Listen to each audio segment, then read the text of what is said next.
तो चलिए कहानी शुरू करते हैं। हेलो दोस्तों, अगर आप लोग चैनल पर नए हैं तो चैनल को सब्सक्राइब लाजमी करें। इस कहानी के शुरू में हम पॉल नाम के एक आदमी को देखते हैं जो काफी ज्यादा घबराया हुआ बहुत तेज स्पीड में अपने घर से कहीं भाग करके जा रहा था। इसके बाद हमें एक टाउन दिखाया जाता है जहाँ पर कोई भी इंसान नजर नहीं आ रहा था और बैकग्राउंड में बमबारी और सायरन की आवाजें सुनाई दे रही थी। यहाँ के खतरनाक हालातों को देख करके हमें पता चलता है कि इंसानों का इस जमीन से सफाया कर दिया गया है। फिर हम पॉल को देखते हैं जो भाग करके उस जगह पर पहुंच जाता है जहां पर इसने अपने दो बच्चों को छुपा करके रखा था और इसी तरीके से 15 सालों का वक्त गुजर जाता है। और फिर हम पॉल के दोनों जुड़वा बच्चों को देखते हैं जिनका नाम जोसेफ और थॉमस था। फिर एक दिन शाम के वक्त हम पॉल को देखते हैं जो अपने बेटे थॉमस का वापस आने की बड़ी बेसब्री से इंतजार कर रहा था। वहीं दूसरी ओर हम जोसेफ को देखते हैं जो घर के सारी खिड़कियों और दरवाजों को बंद कर रहा था। तभी हम थॉमस को देखते हैं जो भागते हुए अपने घर की तरफ आता है, जिसे देख कर के पॉल इसके ऊपर काफी ज्यादा गुस्सा करने लगता है। फिर ये दोनों बाप बेटे भाग करके घर के अंदर आ जाते हैं। अंदर आने के बाद थॉमस घर की आखिरी खिड़की को भी बंद कर देता है। फिर पॉल अपने दोनों बेटों से पूछने लगता है कि तुमने घर के सारे खिड़की और दरवाजों को ठीक से बंद किया है या नहीं। तब इसके दोनों बेटे हाँ में ही जवाब देते हैं। अब तक इनके डिनर का भी वक्त हो चुका था। तभी यहाँ पर पॉल थॉमस से कहता है कि अगर तुम फिर से लेट आए तो अगली बार तुम्हें बॉर्डर के पार जाने नहीं दूंगा। तभी थॉमस कहता है कि मैं तो जॉर्ज की मदद कर रहा था। ये सुनकर के जोसेफ कहता है कि तुम काफी ज्यादा लापरवाह हो चुके हो। इससे दोनों भाइयों के बीच में आर्ग्यूमेंट हो जाती है। तभी पॉल इन दोनों के ऊपर गुस्सा करके इनको शांत करता है। अब डिनर करने के बाद ये तीनों एक जगह पर रिलैक्स होकर के बैठे हुए थे। तभी अचानक इनका डॉग रोको कुछ अजीब सी हरकतें करना शुरू कर देता है। ये देख करके थॉमस एक लालटेन लेकर के नीचे दरवाजे की तरफ कुछ देखने के लिए जाता है। तभी ये देखता है कि बाहर एक क्रीचर जोर जोर से चीखते चिल्लाते हुए दरवाजे के तोड़ने की कोशिश कर रहा था। ये देख करके भाग करके थॉमस भी नीचे आता है और दोनों बाप बेटे दरवाजे को रोक करके खड़े हो जाते हैं। बाहर वो क्रीचर दरवाजे को तोड़ने की काफी देर तक कोशिशें करते रहते हैं, लेकिन थोड़ी देर बाद वो वापस चले जाते हैं। जब सब कुछ शांत हो जाता है तब पॉल और थॉमस भी वापस अपनी जगह पर आकर के बैठ जाते हैं। अब अगले दिन हम इनके घर के दरवाजे को देखते हैं जिस पर क्रीचर के नाखूनों के खुरचने के निशान बने हुए थे। फिर पॉल अपने दोनों बेटों के साथ में मिलकर के जंगल में लकड़ियों को इकट्ठा करने लगता है। तब थॉमस फिर से रोज फार्म में जाने की जिद करने लगता है, लेकिन पॉल इसके लिए उसे साफ साफ मना कर देता है। वही हम जोसेफ को देखते हैं जो गैराज में बैठा हुआ कुछ ड्राइंग बना रहा था। जब पॉल यहाँ पर आता है तो जोसेफ उससे कहता है कि मैं इस तरीके से डर डर के नहीं रह सकता हूँ। तब पॉल इसे समझाते हुए कहता है कि अब अर्थ के ऊपर से खतरा टल चुका है और जल्दी अच्छे दिन भी आ जाएंगे। और फिर पॉल इसे बताता है कि जमीन पर एक खतरनाक वायरस फैल चुका है और उसे खत्म करने के लिए क्रीचर अचानक से जमीन से अर्थ की सतह पर आ गए हैं, लेकिन अब पॉल्यूशन पूरी तरीके से खत्म हो चुका है और ये क्रीचर भी अब वापस चले जाएंगे। फिर हम देखते हैं कि जोसेफ ने गैराज में बैठ करके एक कार बनाई है। फिर जोसेफ को जुगाड़ करके इसे चालू कर देता है और ये तीनों बाप बेटे इसमें बैठ करके कहीं घूमने के लिए निकल जाते हैं। फिर घर आने के बाद पॉल जोसेफ और थॉमस को कुछ सामान लेने के लिए भेजता है। तब थॉमस गुस्सा करने लगता है क्योंकि इसे रोड फार्म जाना था। अब ये दोनों भाई जब उस कार में बैठ करके जब यहाँ से जाने लगते हैं तभी रास्ते में थॉमस गाड़ी से नीचे उतर जाता है और जोसेफ से कहता है कि मुझे तुम्हारे साथ में नहीं जाना है, मैं तो रोड फार्म जा रहा हूँ और सूरज डूबने से पहले मैं तुम्हें इसी जगह पर मिलूंगा। फिर थोड़ी देर बाद थॉमस रोड फार्म में पहुंच जाता है। वहीं पर हम मिस्टर और मिसेस रोड नाम के एक बूढ़े हस्बैंड और वाइफ को देखते हैं जिनका इस फार्म में कालीशान घर बना हुआ था और साथ ही यहाँ पर काम करने के लिए काफी सारे नौकर चाकर भी थे।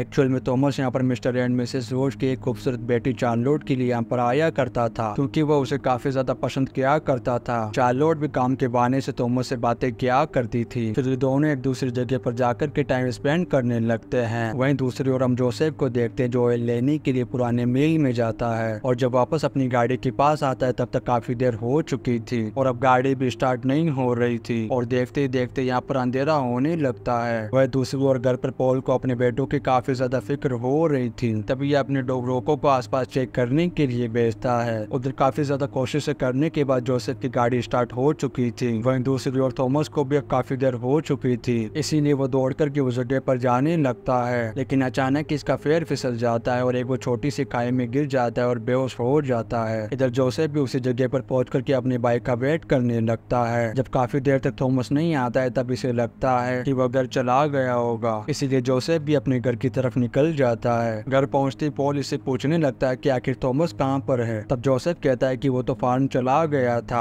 और मुझे लगा कि वो वापस घर पहुंच गया होगा। ये सुनकर के पॉल काफी ज्यादा टेंशन में आ जाता है और जोसेफ से कहता है कि मैं थॉमस को ढूंढने के लिए जंगल में जा रहा हूँ और मुझे वापस आते हुए सुबह हो जाएगी और तुम रात के वक्त सारे खिड़की और दरवाजों को ठीक से बंद कर लेना। वहीं दूसरी ओर थॉमस को जैसे ही होश आता है तो वो आग जलाने लगता है। तभी थॉमस अपने ऊपर एक क्रीचर को देखता है जो हाथ डाल करके इसे मारने की कोशिश कर रहा था। इससे थॉमस काफी ज्यादा घबरा जाता है और जोर जोर से चीखने चिल्लाने लगता है। इसकी आवाज को सुनकर के पॉल यहाँ पर आ जाता है और यहाँ पर आकर इस क्रीचर को यहीं पर जान से खत्म कर देता है। और फिर वो खड्डे में जाकर के थॉमस की हालत को चेक करने लगता है और इसे कहता है कि आज रात हमें इसी में रह कर के गुजारनी होगी। उधर हम जोसेफ को देखते हैं जिसने घर के दरवाजों को जानबूझकर ही खुला छोड़ दिया था ताकि वो किसी क्रीचर को जिंदा पकड़ सके। एक्चुअल में जोसेफ किसी क्रीचर को पकड़ करके उसके ऊपर रिसर्च करना चाहता था, फिर आंखें बंद करके यहीं पर सोने का नाटक करने लगता है। तभी एक क्रीचर इसके रूम में घुस जाता है और अपने हाथ को आगे बढ़ा करके अपने नाखून को बड़ा करने लगता है। फिर थोड़ी देर बाद ये छोटा क्रीचर तो यहाँ से चला जाता है। तभी एक बड़ा क्रीचर दरवाजे के अंदर घुस जाता है और वो जोसेफ के ऊपर हमला करने ही वाला था। तभी जोसेफ रस्सी को खींच लेता है। रस्सी खींचते ही वो क्रीचर पिंजरे में कैद हो जाता है। वहीं दूसरी ओर थॉमस और पॉल के पास में भी काफी सारे क्रीचर आने लगते हैं, जिस वजह से यहाँ पर थॉमस पैनिक करने लगता है। फिर पॉल इसे थोड़ा पीछे जाने के लिए कहता है। तभी पॉल यहाँ पर एक बम ब्लास्ट कर देता है जहाँ से सारे के सारे क्रीचर निकल रहे थे। इस धमाके की वजह से यहीं पर काफी सारे क्रीचर मारे जाते हैं, लेकिन पॉल भी यहाँ पर काफी ज्यादा जख्मी हो चुका था। वहीं दूसरी ओर हम जोसेफ को देखते हैं जो कार लेकर के इनको ढूंढने के लिए जंगल की तरफ चला आता है। तभी गुफा के पास में इसका डॉग रोको इसे दिखाई देता है और थॉमस और पॉल भी यहीं पर थे। फिर ये दोनों भाई मिलकर के पॉल को गाड़ी में डाल करके घर ले आते हैं। एक्चुअल में पॉल अभी भी यहीं पर बेहोश पड़ा हुआ था। तभी अचानक ही थॉमस की नजर उसे क्रीचर पर जाती है और वो उसे खोलने लगता है और जोसेफ इसे ऐसा करने से रोक देता है। तभी इन दोनों के बीच में यहाँ पर हाथापाई शुरू हो जाती है। अब इस हाथापाई की वजह से ये केज यहीं पर खुल जाता है और वो क्रीचर यहाँ से बाहर निकल जाता है और बेड के नीचे जाकर के छुप जाता है। तभी इनका डॉग रोको क्रीचर के ऊपर हमला कर देता है। यहाँ पर हम क्रीचर को देखते हैं जो बिल्कुल डायनासोर की तरह लग रहा था। वो उस डॉग और थॉमस पर जैसे ही हमला करने लगता है तभी जोसेफ पीछे से आकर के इसकी गर्दन मोड़ देता है। फिर ये दोनों भाई अपने बाप को देखते हैं जिसकी हालत काफी ज्यादा खराब लग रही थी। तभी ये उसे लेकर के वो फार्म चले आते हैं, लेकिन मिस्टर एंड मिसेस रोज इनकी मदद करने के लिए साफ साफ मना कर देती है और कहते हैं कि हम सिर्फ थॉमस को अपने पास रख सकते हैं। तभी यहाँ पर जोसेफ थॉमस के ऊपर गुस्सा करते हुए कहता है कि ये सब कुछ तेरी वजह से हुआ है और इन दोनों के बीच में यहाँ पर लड़ाई शुरू हो जाती है। फिर थॉमस अकेले ही रोज फार्म में रहने का फैसला कर लेता है। उधर जोसेफ पॉल को लेकर के वापस घर की तरफ आ रहा था तब वो रास्ते में कुछ जानवरों को देखता है जो काफी ज्यादा पैनिक हो रहे थे। इससे वह समझ जाता है कि रात को क्रीचर नीचे से ही हमला करने के लिए आएंगे। वहीं दूसरी ओर थॉमस रोज फार्म में कोई चीज ढूंढ रहा था। तभी चार्लोट आ जाती है। तब थॉमस इससे कहता है कि मैं वापस अपने बाप के पास में जाना चाहता हूँ क्योंकि उनकी हालत इस वक्त काफी ज्यादा खराब है। अगर तुम्हारे पास में कोई दवा है तो मुझे दे दो। तब चार्लोट इसे दवा दे देती है। अब थॉमस जैसे ही अपने घर के लिए निकलता है तभी हम एक आदमी को देखते हैं जो उसके ऊपर गन पॉइंट कर देता है। तब थॉमस डर की वजह से दवाई को वहीं पर रख देता है। फिर कुछ ही देर बाद काफी सारे लोग आते हैं और थॉमस को पकड़ करके वापस अपने साथ ले जाते हैं। फिर ये लोग इसे गोली मारने के लिए एक जगह पर ले जाकर के इसे बांध देते हैं। तभी अचानक ही एक खड्डे में गिर जाता है। अब इस आवाज को सुनकर के चार्लोट के पिता जब खिड़की में से इसको देखने लगते हैं तभी कुछ क्रीचर घर में घुसकर के इनके ऊपर हमला कर देते हैं और चार्लोट की मॉम का मामला कपटा देते हैं। तभी चार्लोट की आंख खुल जाती है। जब वो अपने रूम से बाहर निकलती है तो उसे चारों तरफ खून के धब्बे दिखाई देते हैं और वो एक क्रीचर को भी देखती जो उसकी मॉम की लाश को खा रहा था। तभी चार्लोट गन लेकर के आती है और उसको शूट करके यहीं पर खत्म कर देती है। फिर हम काफी सारे क्रीचर को देखते हैं जो कि रोज फार्म के सारे लोगों के ऊपर हमला कर देते हैं। उधर एक क्रीचर जैसे ही थॉमस को मारने के लिए आता है तभी यहीं पर चार्लोट आ जाती है और उस क्रीचर की ऐसी की तैसी कर देती है। फिर ये दोनों यहाँ से बाहर निकलते हैं। तभी चार्लोट पूरे घर में आग लगा देती है ताकि सारे के सारे क्रीचर जल करके खाक हो जाए। फिर थॉमस चार्लोट को लेकर के अपने बाप के घर पहुंचता है जहाँ पर पॉल को भी अब तक होश आ चुका था। तभी यहाँ पर जोसेफ इन्हें बताता है कि अब क्रीचर जमीन के नीचे से हमला करने वाले हैं। तब पॉल सबसे कहने लगता है कि हम अब सब मिलकर के उनका मुकाबला करेंगे। फिर ये गैराज में जाकर के छोटे बड़े तेल के कैन लेकर के आते हैं और उन कैन को घर के बीचों बीच रख कर के एक ट्रैप लगा देते हैं। तभी ये देखते हैं कि घर का सामान अचानक के नीचे गिरने लगता है तो ये सभी लोग एक जगह पर जाकर के छुप जाते हैं। अचानक ये क्रीचर थॉमस के ऊपर अटैक कर देता है। तब चार्लोट उसे गोली मार करके यहीं पर खत्म कर देती है। उधर जोसेफ एक लंबी रस्सी को जलाता है ताकि वो उन कैन के ऊपर धमाका कर सके। अब थोड़ी देर में यहाँ पर एक बहुत ही बड़ा धमाका होने वाला था और ये सभी लोग भी एक दूसरे रूम में जाकर के एक बड़े बॉक्स में छुप जाते हैं। तभी पॉल काफी सारे क्रीचर को देखता है और उस बॉक्स से बाहर आकर के इन्हें मारना शुरू कर देता है। वहीं थॉमस और जोसेफ अपने बाप को आपस रूम के अंदर बुलाते हैं, लेकिन पॉल इन्हें इसी रूम में लॉक करके बाहर क्रीचर से लड़ने के लिए चला जाता है। अभी क्रीचर जैसे दरवाजा तोड़कर के पॉल के ऊपर हमला करने लगते हैं। तभी यहाँ पर खतरनाक तरीके से एक बहुत बड़ा ब्लास्ट हो जाता है, जिससे सारे के सारे क्रीचर यहीं पर खत्म हो जाते हैं। फिर सब कुछ शांत होने के बाद थॉमस और जोसेफ अपने बाप को देखने के लिए बाहर आते हैं, लेकिन उनकी अब तक यहीं पर मौत हो चुकी थी। तभी ये देखते हैं कि उस घर की आग में से काफी सारे क्रीचर वापस आ रहे हैं। तभी ये तीनों उस गाड़ी में बैठ कर के यहाँ से भागने लगते हैं। वो सारे क्रीचर भी एक आंख का कोला बना करके इनका पीछा करने लगते हैं। तभी चार्लोट गन निकाल करके उनके ऊपर गोलियां मार देती है, जिससे वो सारे के सारे क्रीचर यहीं पर मारे जाते हैं। इसके बाद जब ये तीनों सेफ हो चुके थे, फिर अगले दिन ये अपने पेरेंट्स के लिए 3 कब्र बनाते हैं और उन्हें अलविदा कह करके एक दूसरे गाँव के लिए निकल जाते हैं। और इसी के साथ ही कहानी आर्केडियन यहीं पर खत्म हो जाती है। वीडियो कैसा लगा आप लोग कमेंट करके लाजमी बताएं, और अगर आप लोग चैनल पर नए हैं तो चैनल को सब्सक्राइब भी लाजमी करें। आप लोग वीडियो को like in comment share and subscribe लाजमी करें। मिलते हैं नेक्स्ट वीडियो में।